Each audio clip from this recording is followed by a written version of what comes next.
Assalamualaikum my dears, I hope that you are fine. My dears, आज का हमारा topic of discussion है mall. आज हम मॉल्स के बारे में डिस्कस करेंगे। एंटी टेस्ट के हवाले से मॉल्स को बड़ी डीप तरीके से देखेंगे और इंशाल्लाह आज का हमारे इस वीडियो में हम मॉल्स का कॉन्सेप्ट लेंगे और फिर नेक्स्ट जो हमारी लेक्चर्स होगा उसमें हम न्यूमेरिकल्स सॉल्व करेंगे, जिसमें पास्ट पेपर के न्यूमेरिकल्स हैं। कुछ प्रैक्टिस एमसीक्यूज करेंगे ताकि मोल के हवाले से अगर किसी भी किस्म का कोई भी क्वेश्चन बने तो हमारे लिए एंटी टेस्ट में मसला ना हो। तो माय डियर्स, टॉपिक को शुरू करते हैं। मोल्स, जिस तरह मैंने लिखा है, मोल्स का मतलब है अमाउंट ऑफ सब्सटेंस। मोल्स का मतलब है किसी भी चीज़ का अमाउंट, मिकदार, that is known as mole. लेकिन हम अभी डीप तरीके से मोल्स को आगे देखेंगे। सबसे पहले मैं माय डियर्स मोल्स को समझाने के लिए आपको सब्सटेंस समझाऊं कि सब्सटेंस क्या है। बेसिकली माय डियर्स, सब्सटेंस जो है एलिमेंट भी हो सकता है, सब्सटेंस मॉलिक्यूलर कंपाउंड भी हो सकता है, सब्सटेंस आयनिक कंपाउंड भी हो सकता है माय डियर्स, और सब्सटेंस आयनिक स्पीशी भी हो सकता है। ठीक है माय डियर्स, अभी हम एलिमेंट्स के बारे में देखेंगे, मॉलिक्यूलर कंपाउंड के बारे में देखेंगे, आयनिक कंपाउंड के बारे में देखेंगे और आयनिक स्पीशीज के बारे में देखेंगे। माय डियर्स, एलिमेंट क्या है? एलिमेंट 1 से लेकर 122 यानी 1 से लेकर 122 एलिमेंट्स है पीरियोडिक टेबल में। मॉलिक्यूलर कंपाउंड मिलियंस में, आयनिक कंपाउंड भी मिलियंस में। आयनिक स्पीशी क्या है? कोई भी अगर एक्वस सॉल्यूशंस में फॉर एग्जांपल आप नमक को यानी NaCl को आयनाइज करवाते हैं तो सोडियम आयंस बनता है और क्लोरीन आयंस बनता है, that is known as ionic species. ठीक है, यहाँ पे मैंने एक्वस सॉल्यूशन लिखा है, स्पेलिंग मैंने थोड़ा शॉर्ट लिखा है क्योंकि जगह ना होने की वजह से। ठीक है, आपने इसको समझना है। एक्वस सॉल्यूशन, किसी भी एक्वस सॉल्यूशंस में यानी पानी में अगर आप किसी चीज़ को डिसॉल्व करते हैं और वो आयंस में कन्वर्ट होते हैं, that is known as ionic species. Element क्या है माय डियर्स? मैं कुछ एग्जांपल दी, hydrogen, sodium, magnesium, that is known as element. Molecular compound क्या है माय डियर्स? जैसे H2, H2O, ग्लूकोज C6H12O6, लाखों एग्जांपल्स है। मैंने आपकी कॉन्सेप्ट क्लियर करने के लिए एक दो एग्जांपल्स लिखी है। ठीक है, तो ये क्या है? मॉलिक्यूलर कंपाउंड हम इसे कहेंगे। आयनिक कंपाउंड क्या है my dears? My dears, ionic compound आप जिस तरह देख सकते हैं, मैंने NaCl, sodium chloride, calcium carbonate, ये क्या है? ये आयनिक कंपाउंड है। आयनिक स्पीशी क्या है? जैसे hydrogen ion, hydroxyl ion, chlorine ion, sodium ion, that is known as ionic species. ठीक है माय डियर्स, एलिमेंट का जो सबसे छोटा हिस्सा है, ठीक है, उसे हम एटम कहते हैं। एलिमेंट का हम क्या कहते हैं? एटम। और मॉलिक्यूलर कंपाउंड का मॉलिक्यूल्स हम कहेंगे। आयनिक कंपाउंड को फिर हम फार्मूला यूनिट कहेंगे।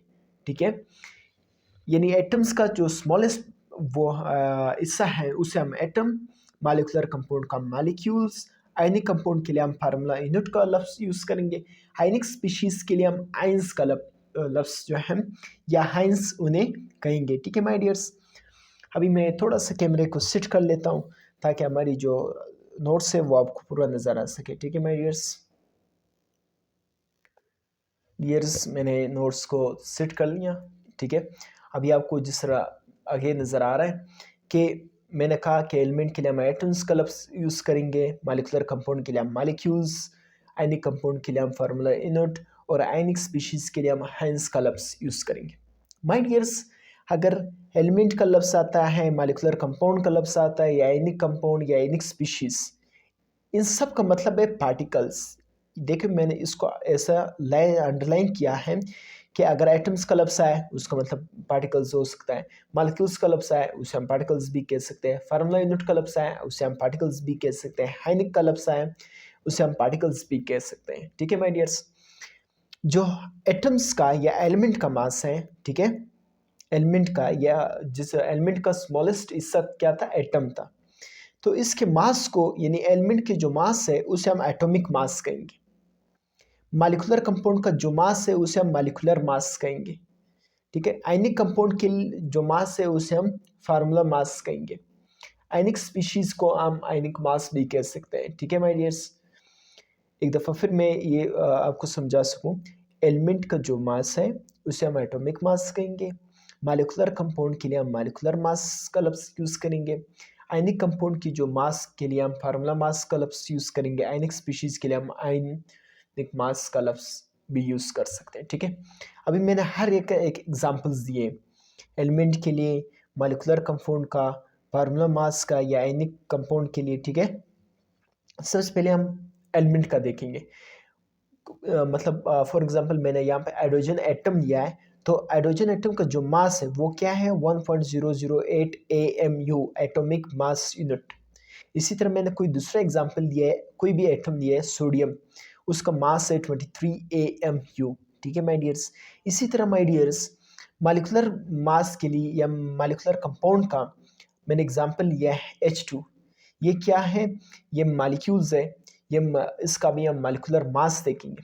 तो दो हाइड्रोजन है, एक हाइड्रोजन का 1.008 और दो को मास क्या होगा 2.016 AMU।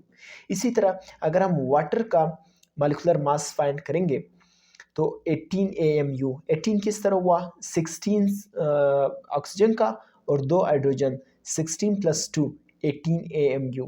इसी तरह अगर हम फार्मूला मास के बारे में बात करेंगे माय डियर्स, फार्मूला मास क्या था, आयनिक कंपाउंड्स के लिए हम जो मास है उसके लिए हम फार्मूला मास हमने कहा था, ठीक है, आयनिक कंपाउंड की जो मास को। इसी तरह सोडियम क्लोराइड है, क्या है 58.5 AMU। कैल्शियम कार्बोनेट के लिए 100 AMU, ठीक है। तो माय डियर्स उम्मीद है कि यहाँ तक आपको समझ आया होगा कि एलिमेंट क्या है, मॉलिक्यूलर कंपाउंड क्या है, आयनिक कंपाउंड क्या है, आयनिक स्पीशी क्या है। एक दफ़ा मैं क्विक रिव्यू दे दूँ कि एलिमेंट की जो स्मॉलेस्ट हिस्सा है उसे हम एटम कहेंगे और उसके मास को हम एटॉमिक मास कहेंगे। मॉलिक्यूलर कंपाउंड का मॉलिक्यूल है और उसके मास को हम मॉलिक्यूलर मास कहेंगे। आयनिक कंपाउंड के लिए हम फार्मूला मास का लफ्ज़ यूज़ करेंगे, ठीक है। और फिर ये एग्जांपल्स आपको अभी मैंने समझा दी, ठीक है माय डियर्स। मैं थोड़ा सा कैमरे को सेट कर लेता हूँ ताकि आपको हमारी नोट्स आगे नज़र आ सके, ठीक है माय डियर्स। माय डियर्स अभी हम देखेंगे ग्राम एटम क्या है, ग्राम मॉलिक्यूल क्या है, ग्राम फार्मूला क्या है, ग्राम आयंस क्या है, ठीक है माय डियर्स। अगर हम किसी भी एटम का जो मास है उसको ग्राम में एक्सप्रेस करेंगे, ठीक है, that is known as gram atomic mass. अगर हम मॉलिक्यूल्स का मास है वो ग्राम में एक्सप्रेस करेंगे, that is known as gram molecular मास।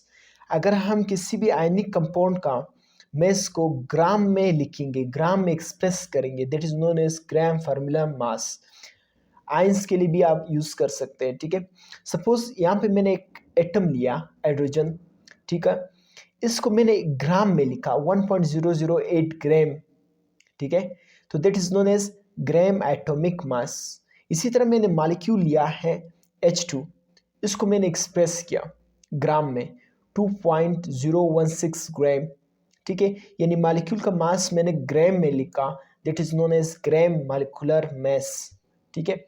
इसी तरह मैंने सोडियम क्लोराइड यानी आयनिक कंपाउंड है उसका मैंने मास को ग्राम में लिखा, that is known as gram formula mass, ठीक है। माय डियर्स ग्राम क्या है, ग्राम बेसिकली क्या है, it's a mass of Avogadro's number, यानी इसमें 6.022 × 10⁻23 पार्टिकल्स हैं, ठीक है, 1 मोल में, ठीक है।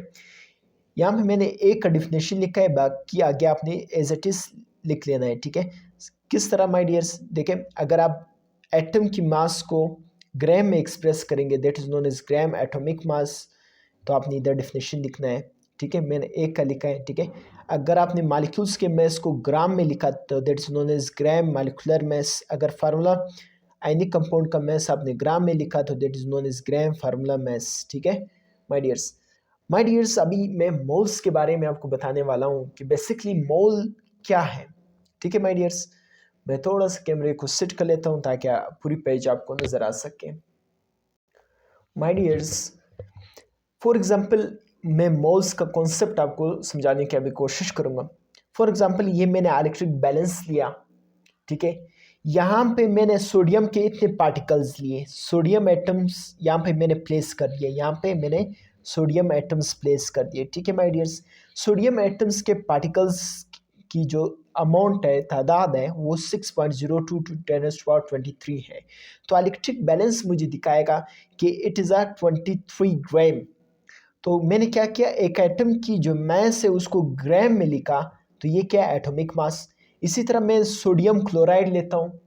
ठीक है, सोडियम क्लोराइड को मैं इधर, सोडियम क्लोराइड के इतने पार्टिकल्स लेता हूँ 6.022 10⁻23, उसको इस इलेक्ट्रिक बैलेंस के ऊपर रखता हूँ।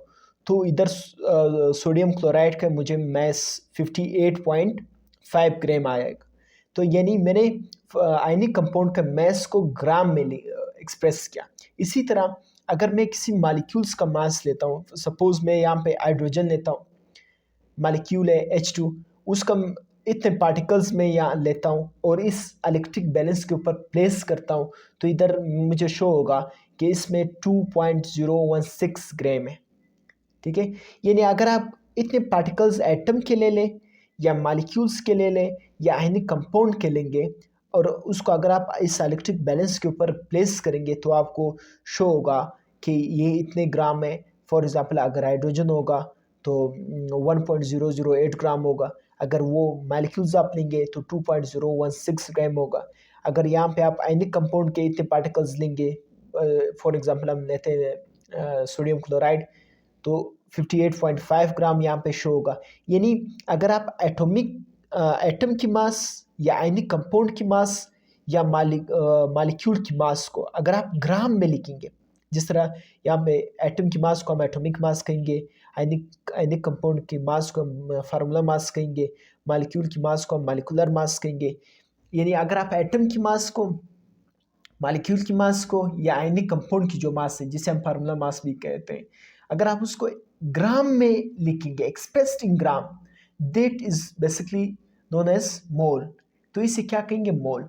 फिर मैं एक दफ़ा फिर समझा सकूं, किसी भी एटम की मास को, फॉर एग्जांपल हाइड्रोजन ले लें, इतने पार्टिकल्स आप हाइड्रोजन का ले लें और इस इलेक्ट्रिक बैलेंस के ऊपर रख दें, तो यहाँ पे आपको शो होगा कि 1.008 ग्राम है।